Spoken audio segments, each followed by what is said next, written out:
Nama saya Carlos Marcelo Siros. Saya mendapat tugas untuk menganalisa saham BBRI. Jadi saham BBRI itu yang pertama itu income statement. Income statement kinerja BBRI secara keseluruhan menunjukkan pertumbuhan positif dari sisi laba bersih, EPS, dan mendapatkan selama 3 tahun terakhir. Hal ini menunjukkan fundamental perusahaan yang kuat dengan peningkatan profitabilitas serta pendapatan yang konsisten. Jadi yang kedua itu cash flow. Cash flow arus kas BBRI menunjukkan volatilitas yang tinggi di seluruh aktivitas operasi, investasi, dan pendanaan. Pemulihan arus kas operasi di Q3 2024 menandakan langkah perbaikan efisiensi operasional dan peningkatan pendapatan. Yang ketiga itu terdapat balance sheet. Secara keseluruhan, kinerja keuangan BBRI menunjukkan pertumbuhan yang positif, terutama dari peningkatan pinjaman yang diberikan dengan total aset. Meskipun liabilitas turun meningkat, rasio ekuitas yang membaik menunjukkan kemampuan bank dalam mengelola risiko dan menjaga profitabilitas. Dan selanjutnya itu ada rasio keuangan terdiri dari ROA dan ROE.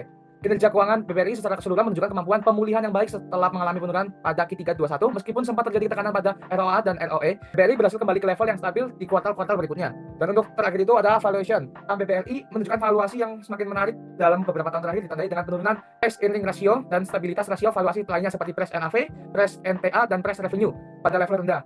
Dan selanjutnya ada technical analisis saham BBRI 1 minggu ke depan dari 6 Desember 2024. Jadi skenario pertama di mana harga sudah mencapai support yang cukup kuat, di sini ada potensi naik lalu mengalami konsolidasi.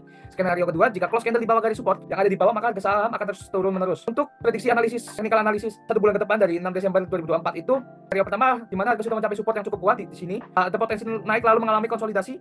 Skenario kedua, jika close candle di bawah support, maka harga saham akan terus turun menerus. Prediksi Bank BBRI selama 6 bulan ke depan dari 6 Desember 2024 itu skenario pertama di mana harga akan naik ke atas untuk mengisi area fair value gap iris, lalu harga akan lanjut turun. Skenario kedua di mana harga akan menembus garis biru atau garis support, akan lanjut ke area order block yang di bawah harga dengan menjadi 32.200 atau 2.800. Untuk prediksi saham BBRI 1 tahun ke depan dari 6 Desember 2024 itu skenario pertama di mana harga akan naik ke atas mengisi area fair value gap bearish, lalu harga akan lanjut turun. Skenario kedua di mana harga akan menembus garis biru atau garis support dan akan lanjut ke area order block yang bawah di mana harga menjadi 3.200 sampai 2.800. Ya, karena keterbatasan waktu, kita akan membahas singkat fundamentalnya saja. Di sini teman-teman bisa lihat income statement-nya itu selalu mengalami peningkatan setiap tahunnya. Sumbernya ini kita ambil dari Stockbit, lalu berikutnya ada cash flow. Teman-teman juga bisa lihat ya perkembangan arus kas dari 2023 hingga 2024 terus-terusan.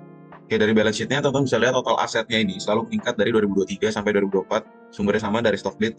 Lalu berikutnya rasio keuangan, teman-teman juga bisa lihat dia selalu mengalami perkembangan dari 2021 hingga 2024. Dan juga ini ada return on equity dari 2021 sampai 2024. Oke, berikut kita akan langsung ke technical analysis. Nah, untuk technical analysis untuk 1 minggu ke depan, kita pakai time frame 4 jam. Di sini teman-teman bisa lihat. Di sini saya akan membuat satu skenario, di mana skenario pertama itu dia close candle di bawah support dan akan membuat harga turun terus. Untuk pertama, dan untuk yang kedua itu dia akan mengalami daerah konsolidasi, lalu akan coba untuk naik. Tapi ini sangat jarang. Kemungkinan besar itu bakal yang turun harganya, karena bisa lihat ini close candle dan momentum penjualannya cukup kuat. Oke, berikutnya kita akan membahas untuk periode 1 bulan. Di sini saya akan memakai time frame 1 hari. Nah, untuk 1 hari itu juga sama teman-teman. Di sini nggak ada yang istimewa. Di sini kita bisa pasti melihat kalau harga bakal turun bawah sini, atau dia bakal turun dan mengalami konsolidasi dulu, baru dia akan naik. Nah, ini 2 skenario yang mungkin terjadi. Oke, kita langsung next ke periode 6 bulan. Untuk 6 bulan sendiri saya pakai 1 minggu untuk time frame.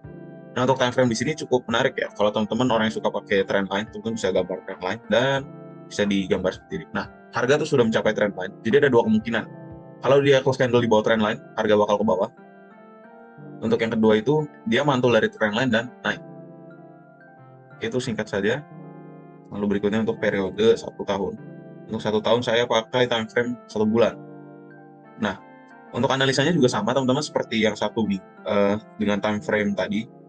Teman-teman juga bisa lihat harga antara dia mantul atas atau dia akan close candle ke bawah trend line dan turun terus. Oke, terima kasih.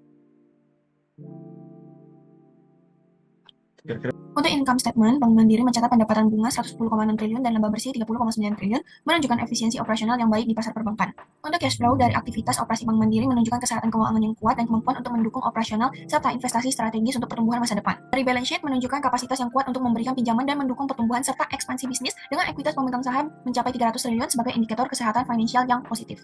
Untuk ROA-nya menunjukkan efektivitas dalam mengelola aset untuk menghasilkan laba, sementara untuk ROE-nya mencerminkan kemampuan perusahaan dalam memberikan imbal hasil yang baik kepada pemegang saham.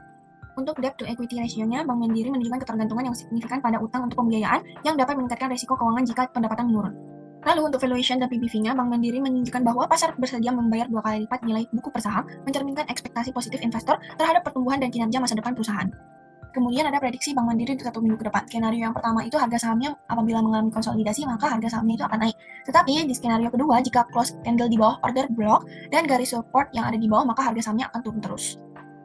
Kemudian ada prediksi untuk 1 bulan ke depan. Untuk skenario yang pertama, harga saham itu akan naik apabila mengalami konsolidasi, kemudian skenario yang kedua itu akan turun apabila close candle di bawah order block. Nah, untuk time frame-nya digunakan untuk 1 hari karena lebih akurat. Kemudian ada prediksi untuk 6 bulan ke depan, untuk di dalam gambar ini menggunakan time frame 1 minggu karena lebih cocok untuk periode waktu yang besar.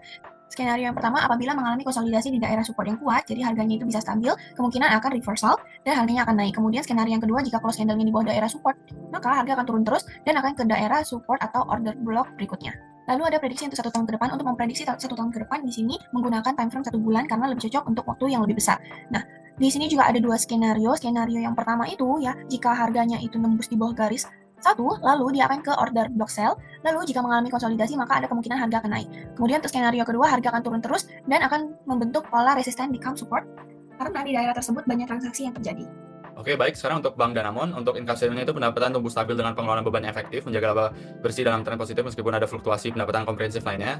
Lalu untuk cash flow-nya itu arus kas menunjukkan perbaikan signifikan terutama di kuartal terbaru, mencerminkan efisiensi pengelolaan likuiditas dan strategi investasi yang mulai membuahkan hasil.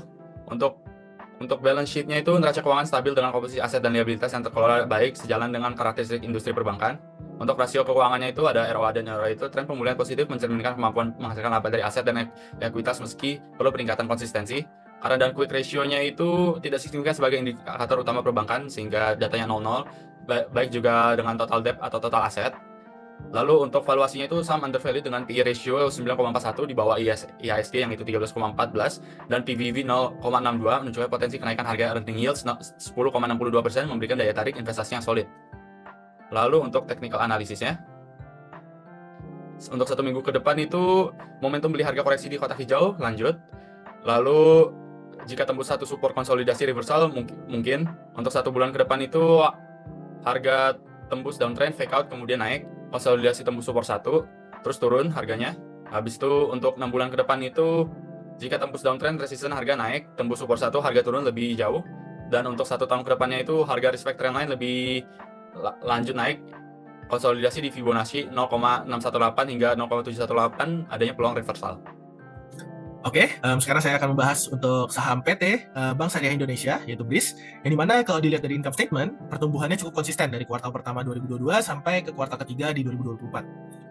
Lanjut lagi untuk cash flow kita bisa dilihat bahwa di arus kas PT BRIS ini itu fluktuasinya cukup signifikan, yang dimana ada tercatat negatifnya cukup besar, lalu ada juga yang profitnya cukup besar, jadi sungguh amat naik turun.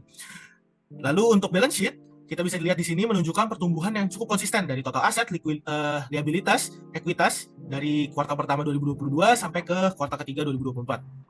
Oke, kita lanjut ke technical analysis. Technical analysis ya, kita bisa lihat untuk periode ke-1, yang dimana itu 1 minggu, saya akan menggunakan time frame 4 jam agar lebih akurat.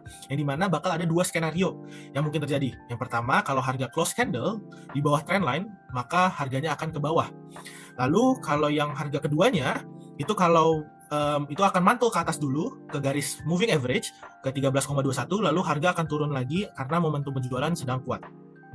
Lalu selanjutnya untuk periode 1 bulan, saya menggunakan time frame yang 1 hari agar lebih akurat. Yang dimana di sini saya buat 2 skenario yang kurang lebih mirip sama sebelumnya. Yang dimana skenario satunya itu harganya akan ke atas dulu untuk mengisi area fair value gap, lalu dia akan harganya akan turun lagi. Dan yang kedua itu akan turun terus menerus kalau skenario keduanya. Kalau harga yang mengalami konsolidasi di area resistance itu kemungkinannya harga akan bounce lagi ke atas. Oke, untuk periode selanjutnya yaitu periode yang 6 bulan. 6 bulan ini saya menggunakan time frame yang 1 minggu agar lebih akurat. Di sini juga ada 2 skenario. Skenario pertamanya itu harga konsolidasinya di area order block buy-nya itu menunjukkan akan mengalami peningkatan. Lalu skenario keduanya di mana close candle-nya itu di bawah trendline, maka harganya akan terus turun menerus. Oke, untuk yang terakhir yaitu periode yang 1 tahun, saya menggunakan time frame 1 bulan agar lebih akurat. Bisa dilihat di sini ada 2 skenario juga, yang dimana harga pertamanya itu akan secondary trendline dulu, lalu harganya akan naik lagi.